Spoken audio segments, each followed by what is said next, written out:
Hello dear welcome to coaching centre Odisha. आज video में cost revenue and supply परिव्यय आय और जोगान चैप्टर 2 मार्क्स इंपोर्टेंट क्वेश्चन आज आम डिस्कसन करबा। ताले देखंतु आपनक स्क्रीन रे प्रथम क्वेश्चन फिक्स्ड कॉस्ट किंबा स्थिर परिव्यय कोन। देखंतु प्रथमे आमे यार मीनिंग जानिबा, यार प्रकृत मीनिंग कोन। देखंतु आमे जते बेले कोनोसी टर्म आमे देखि थाउ सेही टर्म रे ही तार आंसर छुपिकी रही थाए। हेले जते बेले आमे सेही टर्म रो आमे डिस्क्राइब करि थाउ तापरे आमे ताहार आंसर आमे पाई थाउ। हेले देखंतु फिक्स्ड कॉस्ट रो अर्थ कोन, ताहाको आमे फिक्स्ड कॉस्ट जा भी स्थिर परिव्यय रहिछि ताहाको आमे भांगिबा ताहार प्रकृत अर्थ कोन। देखंतु फिक्स्ड अर्थ हेउछि स्थिर जा केते बेले मध्य चेंज होई न थाए। देन कॉस्ट रो अर्थ हेउछि हमर एक्सपेंडिचर किंबा खर्च।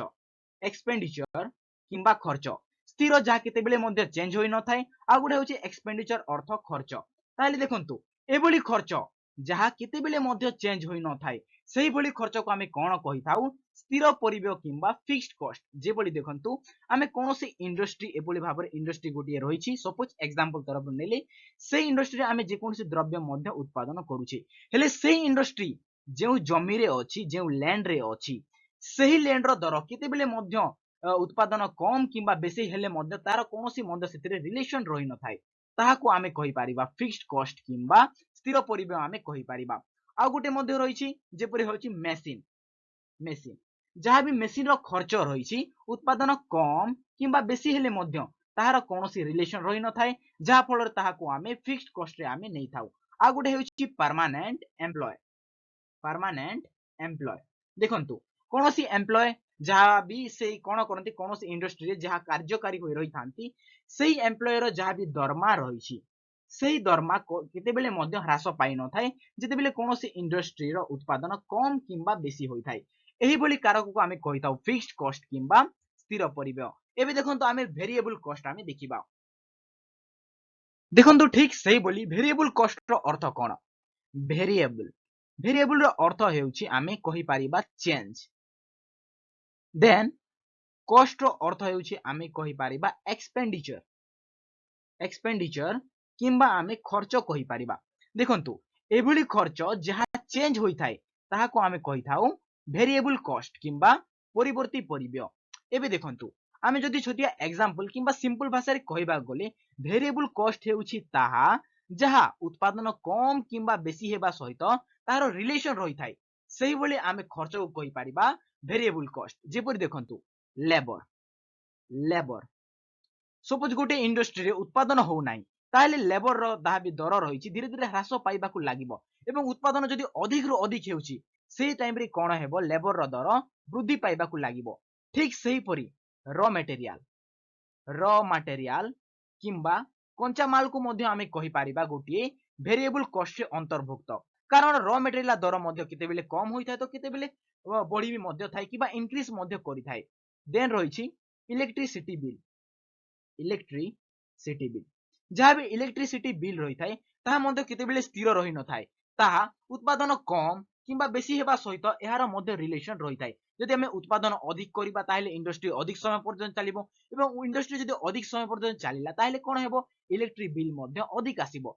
आमे जानिले किबोली भाबरे इलेक्ट्रिक बिल मध्य रिलेशन रखुछि। ताहेले देखंतु ए सब को आमे कहि परिबा वेरिएबल कॉस्ट किंबा परिवर्ती परिव्यय। देखंतु नेक्स्ट क्वेश्चन कोन रहिछि। नेक्स्ट क्वेश्चन रही आमर मनी कॉस्ट किंबा मौद्रिक परिव्यय। देखो आम मनी कॉस्ट क्या कही था प्रथम आम कॉस्ट अर्थ जानिबा। कॉस्ट अर्थ हेउछि जदि आम कोनोसी द्रव्य को उत्पादन करूछि से उत्पादन करिबारे आमर केते खर्च हेउछि ताहाको आम कहि थाउ कॉस्ट। कॉस्ट किंबा परिव्यय। हेले मनी कॉस्ट कोन आम तो ताहाको कॉस्ट किंबा परिव्यय कहले हेले मनी कॉस्ट प्रकृत अर्थ कोन।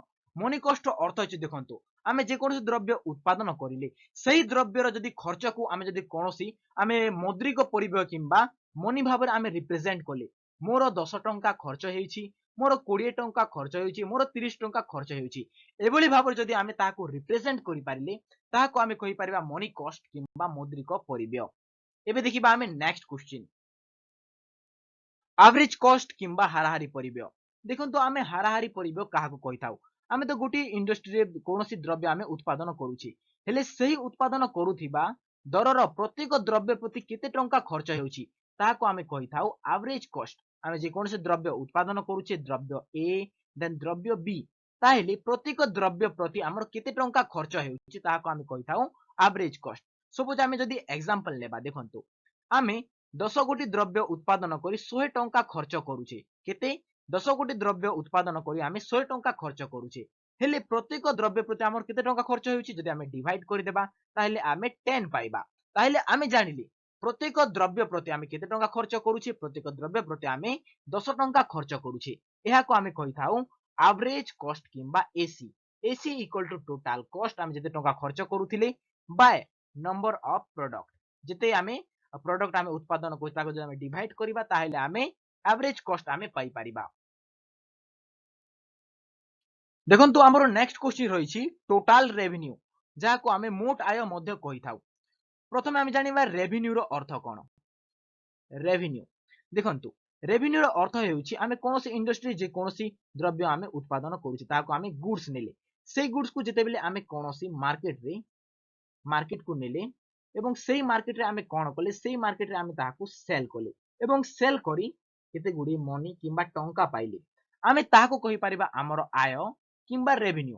हेले देखंतु टोटल रेवेन्यू कोन। टोटल रेवेन्यू हेउछि जेते बेले आमे समस्त द्रव्य को प्रत्येक द्रव्य को जेते बेले आमे मार्केट रे विक्रय करी किंबा आमे सेल करी जहा भी आमे मनी पाइले ताहाको आमे कहि परिबा टोटल रेवेन्यू।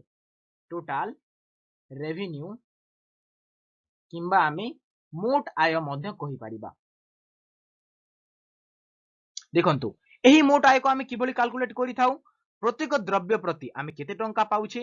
सपोज आमे देखंतु आमे कोन करले आमे 10 टी द्रव्य आमे विक्रय करूछे किंबा सेल करूछे हेले प्रत्येक द्रव्य प्रति आमे केते टंका पाउछे 5 टंका पाउछे हेले आमे टोटल इनकम केते हेबे टोटल रेवेन्यू आमे कहि परिबा 10 into 5 इक्वल टू 50 आमे एहा को कहि परिबा टीआर किंबा टोटल